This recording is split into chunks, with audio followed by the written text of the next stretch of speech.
जी से हाथ मिलाने पे कुछ नहीं बोला आपने?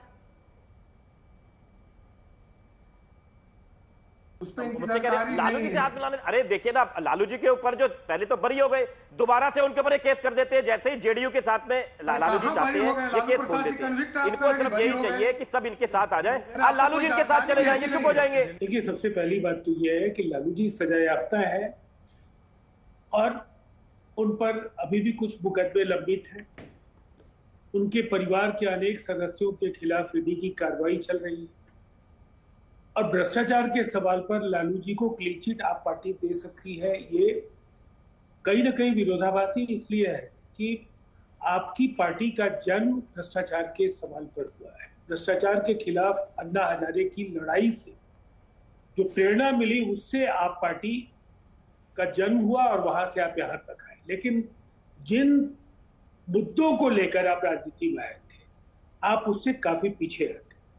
भ्रष्टाचार का सवाल या जो सुनीता केजरीवाल जी को लेकर के आपकी नरमी है या नेताओं के पास कोई जवाब नहीं, मुझे ऐसा लगता है कि कुछ भी ऐसा नहीं है जिससे आप बाकी दलों से खुद को अलग साबित कर पाएंगे। लेकिन इस सच को नकारा नहीं जा सकता है कि चाहे हिंदुस्तान में न्यायपालिका के पर रखने का सवाल, जस्टिस एन राय पहली बार सुप्रीम कोर्ट ऑफ इंडिया के चीफ जस्टिस हुए और 3 जजेस को सुपरसीड करके उन्हें चीफ जस्टिस बनाया गया था।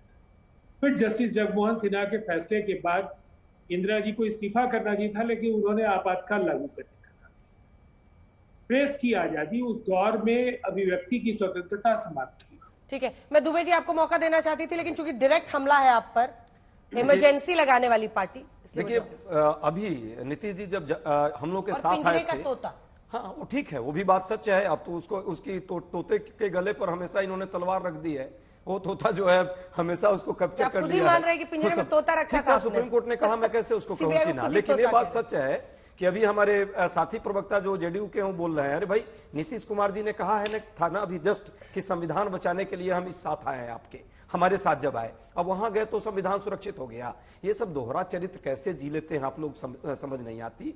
आपके रिजीम में लालू जी पर भी बहुत सारे साजिश हुए, षड्यंत्र हुए, उसके वो शिकार हो गए और अंततः वो तथ्य जो था वो तथ्य तोड़ मरोड़ करके सरकार पेश की, मजबूरी में जो है कोर्ट को जो निर्णय लेना था लिया। आज भी हम कहते हैं ठीक है, कोर्ट ने जो निर्णय लिया है उसका हमें संज्ञान में है। पर ये तो बताइए, भाजपा जिस तरह सारे संस्थानों को तोड़ रही है, जिस तरह सब पर कब्जा कर रही है, चुनाव आयोग को पंगु बना रही है, न्यायपालिका पर दबाव बनाने का प्रयास कर रही है, सरेआम मीडिया के साथ जो है एक तरह से खिलवाड़ करने का प्रयास, दबाव बनाने का प्रयास करती है, पूरा देश देख रहा है।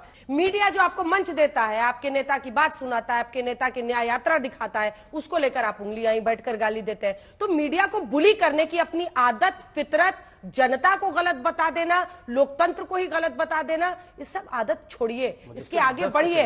अगर आपको जनता का भरोसा जीतना है, आपको मंच दिया है, आप अपनी बात कीजिए। ये 2 रोज एक ही गाना गाते रहना ना, ये सबको पता है कि कौन कर रहा है। मीडिया को बैठकर ऐसे बुली करना बंद कीजिए। उपाध्याय जी को एक बात का पता तो होना ही चाहिए कि आज देश में अनेक राजनीतिक दल जो अलग अलग राज्यों में जिनकी सरकारें या प्रमुख दल वो उभर करके हैं, वो सब लोकनायक जयप्रकाश नारायण के आह्वान पर बिहार आंदोलन और जो बाद में देशव्यापी आंदोलन का स्वरूप जिसने ग्रहण किया। आपके साथ हमारा रिश्ता कुछ दिनों का हो सकता है और हिंदुस्तान की राजनीति में कई बार विरोधाभासी गठजोड़ बनते हैं, लेकिन वैचारिक तौर पर जो जनता दल यूनाइटेड, लोकनायक जयप्रकाश नारायण और डॉक्टर राम मनोहर लोहिया जैसे समाजवादी पुरोधाओं की जो विरासत है, उस विरासत से बिल्कुल अलग हटना संभव नहीं होगा। आप इसे जो भी संज्ञा देना चाहे, लेकिन आपके इतिहास इतने सारे जख्म है लोकतंत्र कि आप उसको डिफेंड नहीं कर सकते। नीतीश कुमार जी पर व्यक्तिगत कोई उनके चरित्र को लेकर, उनकी सरकार पर भ्रष्टाचार के आरोप को लेकर, परिवारवाद को लेकर कोई आरोप लगा सकते हैं क्या? मैं 20 आरोप आप पर लगा सकता हूँ, लेकिन आप नीतीश कुमार जी पर कोई आरोप लगाइए कि वो ईडी की कार्रवाई के डर से एनडीए में चले गए, सीबीआई की दबिश के डर से चले गए। उन्होंने फैसला इसलिए लिया कि अलायंस आप नहीं चाहते थे, एक कमजोर गठबंधन की अगुवाई आप करना चाहते थे, ज्यादा सीटों पर आप लड़ना चाहते थे और आप नरेंद्र मोदी जी की स्वीकार्यता और लोकप्रियता के समक्ष बेहतर रणनीति केवल अहंकार में आप तय नहीं कर पा रहे थे और आपके एक अधिकारवादी प्रवृत्ति इसलिए से पलट गए। वाह, नाराज वाह, होकर के क्या जनता दल यूनाइटेड ने ये फैसला किया। आनंद दुबे जी, ये चिंता तो आपकी पार्टी की भी थी। एक वक्त पर नीतीश कुमार जी बार बार मिल रहे थे उद्धव ठाकरे से, और कांग्रेस का जो रवैया वहां पर रहा है उससे तो आप लोग भी परेशान ही रहे। एक दिन आप ही दुबे जी भिड़ गए थे कांग्रेस के प्रवक्ता से मेरे ही शो पर, पूरी शिकायत एकदम दिल खोल के रख दिया था आपने। देखिए, हम आपस में गठबंधन में हमारी आपस में नोकझोंक भी होती है, मनमुटाव भी होता है, लेकिन हम फिर मान जाते हैं, एक दूसरे के साथ काम करते हैं। हम एक बात बहुत महत्वपूर्ण करना चाहते हैं कि प्रधानमंत्री जी के सामने एक बहुत बड़ा सुनहरा अवसर था देश की जनता के सामने मैसेज देने का कि भ्रष्टाचार के खिलाफ मैं एक ही रणनीति से काम करता हूं, चाहे किसी भी जाति का हो, धर्म का हो, किसी भी पार्टी का हो, अगर भ्रष्टाचारी है तो उसे सजा दूंगा। अगर 70% विरोधी नेताओं को आपने जेल में ठूसा, उन्होंने 5 महीने के बाद बेल लिया, तो 30% का नाम बता दीजिए जो सरकार के साथ हो। यदि वो 4 महीने 5 महीने जेल में रहकर बेल पर बाहर आए होते तो दुनिया ताली बजाती, प्रधानमंत्री जी के सम्मान में खड़ी हो जाती, कहती ये व्यक्ति जो कहते हैं और करते हैं उसमें कोई अंतर नहीं है। प्रधानमंत्री जी ने यह शुभ अवसर खो दिया।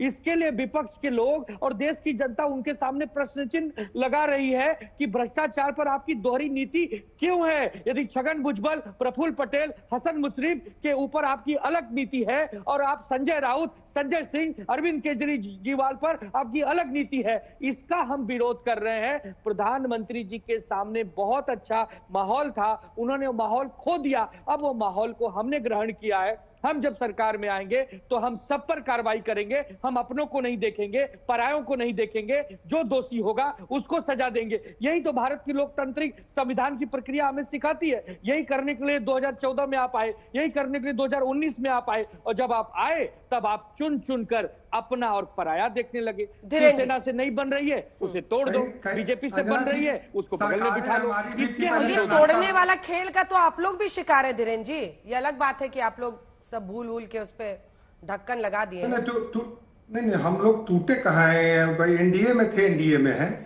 सत्ता में ही रहना मेरा मकसद नहीं है। दूसरी बात मैं आना चाहता हूं कि भ्रष्टाचार पे आनंद दुबे जी और कांग्रेस के लोग बोल रहे थे। एक लाइन का ट्वीट हमने धीरज साहू आपके चैनल, और आपको धन्यवाद देते हैं कि कम से कम आपके चैनल पे 400-450 करोड़ रुपए देखे नगद, उस पर एक लाइन नहीं उन्होंने बोला। और कांग्रेस के प्रवक्ता पाकिस्तान के 2 टुकड़े होने पर सीना चौड़ा करके गुमराह कर रहे हैं। अरे आपने भारत के 2 टुकड़े किए हैं, इसको तो आप बोलते नहीं है साहब। और इंडिया के लोग, ये सो कॉल्ड जो गठबंधन है, अभी तो मीडिया ही से लड़ने में परेशान है, कभी एंकर के साथ तो कभी सनातन में शंकर के साथ। आप लोगों का कभी मोदी जी के काम को खराब करते हैं, कभी भगवान राम को खराब करते हैं। तो लोग समझ गए हैं और लड़ाई ये लड़ रहे हैं संविधान के नाम पर। लेकिन अंजना जी मालूम है, ये स्वधन बचाने की लड़ाई है, संविधान नहीं। ठीक है। जो इन लोगों के पास करप्शन का पैसा पड़ा हुआ है, वो चाह रहे हैं कि किसी तरह से हम सत्ता में दोबारा वापस आ जाए और फिर से वही अपना काला बाजारी चालू करें। लेकिन देश के लोग इस बार ताली बजा रहे हैं कि अब हम आने नहीं देंगे। और क्या उमड़ के प्रधानमंत्री जी की रैलियों में भीड़ आ रही है। लोग अभी तो इसको देख के आप लोगों को तो टीवी में आना बंद हो जाएगा, यही स्थिति हो जाएगा। 6 महीना के लिए लोग मिलेंगे नहीं अंजना जी, मैं बता रहा हूं। इन लोगों के लिए लोग यहाँ पे फूल का माला रखे हुए हैं और पूरा बड़े बड़े गुलाब के माले पहनाएंगे कि देश को आपने आजाद किया है और भ्रष्टाचार से आजादी दी है। भ्रष्टाचार के खिलाफ रामलीला मैदान से लड़ाई से भ्रष्टाचार के आरोपियों के साथ इसी रामलीला मंच पर रैली, आपको लगता है कि जनता विश्वास करेगी?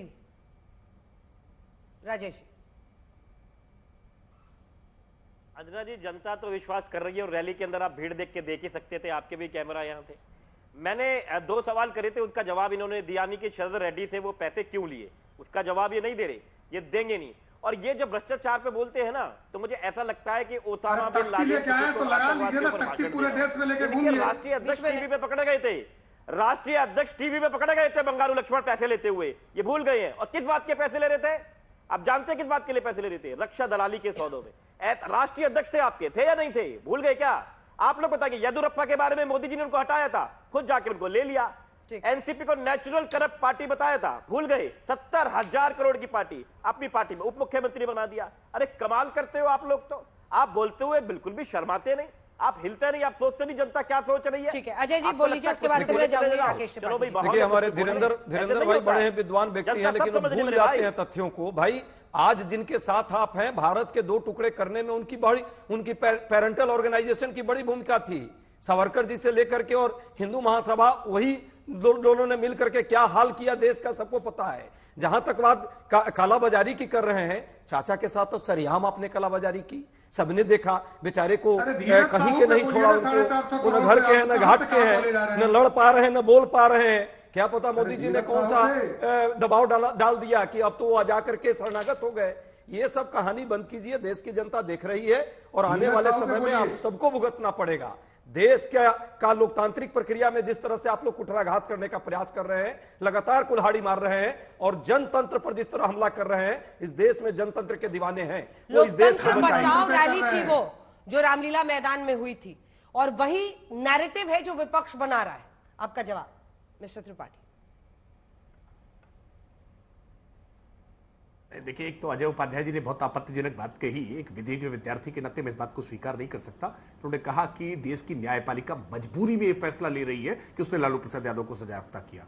देश की न्यायपालिका मजबूर नहीं है, देश की न्यायपालिका बहुत सशक्त है, सक्षम है और भारत के इसी संविधान की पुस्तक से सक्षम है। भारत के संविधान ने सेपरेशन ऑफ पावर के सिद्धांत को अपनाया है, जिसमें भारत की न्यायपालिका को उतनी ही शक्ति है जितनी भारत की संसद को है, भारत की कार्यपालिका को है। इसलिए ये तो बातें कहकर के आप न्यायपालिका पर आक्षेप करने का प्रयास करते हैं ना, यह आक्षेप करना ठीक नहीं है। आप इसी तरह से मीडिया पर आक्षेप करते हैं। सच बात यह है कि आप अपने मुद्दों को जनता के बीच में लेकर के जा नहीं रहे। आपके पास केवल एक ही मुद्दा है, मोदी हटाओ, मोदी हटाओ, मोदी हटाओ। ये मोदी हटाओ के मुद्दे के साथ आप जनता के बीच में जाएंगे तो फिर हटाए जाएंगे, ठीक वैसे ही जैसे पिछली बार हटाए गए थे, ठीक वैसे ही जैसे उसकी पिछली बार हटाए गए थे। और इस बार भारतीय जनता पार्टी और प्रचंड बहुमत के साथ 400 पार के साथ आएगी, क्योंकि भारतीय जनता पार्टी ने जनता के बीच में काम किया है। हमने भ्रष्टाचार के लीकेज को बंद करने का काम किया है। लगभग 30 लाख करोड़ रुपए की आज बचत करने का काम किया, जो सीधे हमने डीबीटी स्कीम के तहत जनता के खाते तक सीधे पहुंचाने का काम किया है। वरना 1 रुपए केंद्र से चलता है और 85 पैसा भ्रष्टाचार की भेंट चढ़ता है। ये बात तो राजीव गांधी ने सार्वजनिक स्वीकार की थी ना।